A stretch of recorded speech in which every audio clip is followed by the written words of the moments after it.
Hello everyone. Today we'll be talking about the medical malpractice rating manual and the factors involved in calculating the premium. So the first factor that we come across, as you can see from the table here, is the base rate. Base rate is nothing but it's the exposure base for medical malpractice insurance in a medical professional insured for 1 year. And in the following table, in the Wicked Goods rating manual, you can see that the base rates for annual medical malpractice coverage for its nurses program. WGIC's base rates vary depending on whether the professional is employed or operates his or her own practice. Now, after looking at the base rate, we come at specialty factor. Specialty factor is nothing but it varies the policy premium based on a medical specialty. Like for example, whether the nurse is on what kind of practice the nurse is working on. A low-risk specialty requires a lower premium than a high risk due to the lower likelihood of incurring a loss and decreasing the severity of possible or potential losses. Here you can see in the special rating table, each specialty has a rate relativity, and as it increases, the rate relativity also increases as obstetrics is one of the highest rate because of higher exposure to loss. The next is part-time status, whether the employee is part-time or full-time.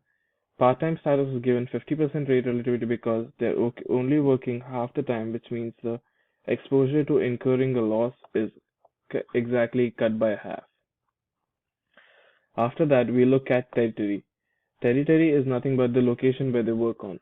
So, for example, if it's a big city and it's a super specialty hospital, which means that high risk cases and high risk patients comes there for important critical surgeries when compared to a small hospital or clinic in a small town where such cases aren't possible.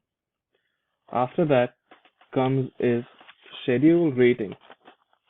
So many commercial line insurers incorporate a schedule rating plan into their rating algorithms to adjust the rate based on additional specific objective criteria or the underwriter's judgment.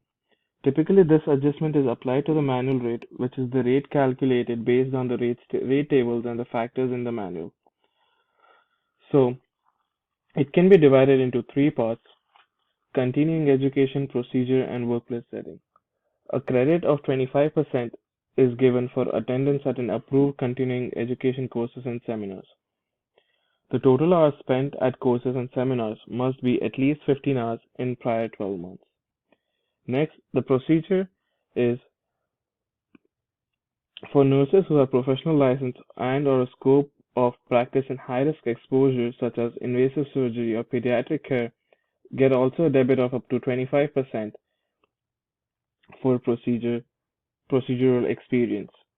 A workplace setting, a debit of up to 25% for nurses that work in high-risk workplace settings such as surgical centers and nursing homes is given as well. So overall, Wicked Good would only apply a maximum aggregate schedule rating credit or debit of 25% and no more than that. Next come is the limit factors. The insured applying for coverage can choose different limits of coverage, and WIGC offers different claim and annual aggregate limits for nurses professional liability program. Per claim limit is the total amount that the insurer will pay for the losses from a single claim covered during the policy period, and that's what you see is the first amount. So the 100,000 in this one represents the total amount they would pay per claim, and the 300,000 that is after the forward slash represents the total amount they would pay for all the claims combined. And accordingly, for the policy limit you choose, the rate relativity increases and so does premium accordingly. The one that comes after that is deductible. So an insured can be chosen to have a deductible to reduce the professional liability premium. The deductible represents the amount of each covered loss insured must pay. So it's nothing but similar to what we pay as auto car insurance deductible. The higher the deductible, the lower the premium.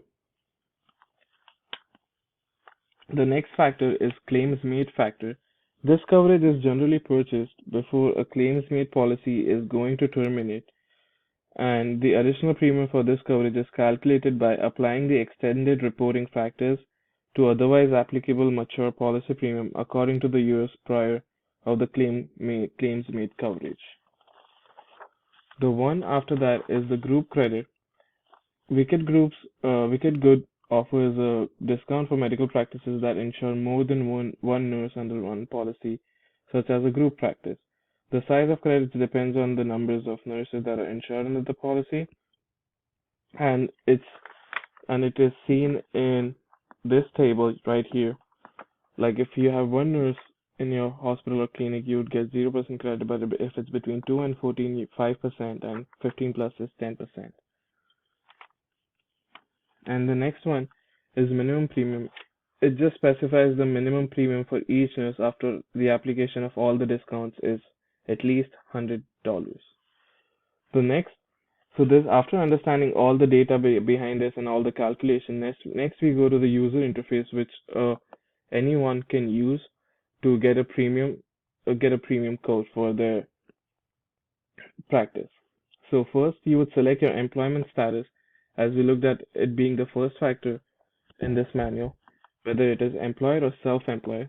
Then the next comes is pediatrics, and similarly you would choose all the factors from the drop-down menu here, and accordingly the premiums will change, and you can see the premium changing even with increasing the deductible and all those factors.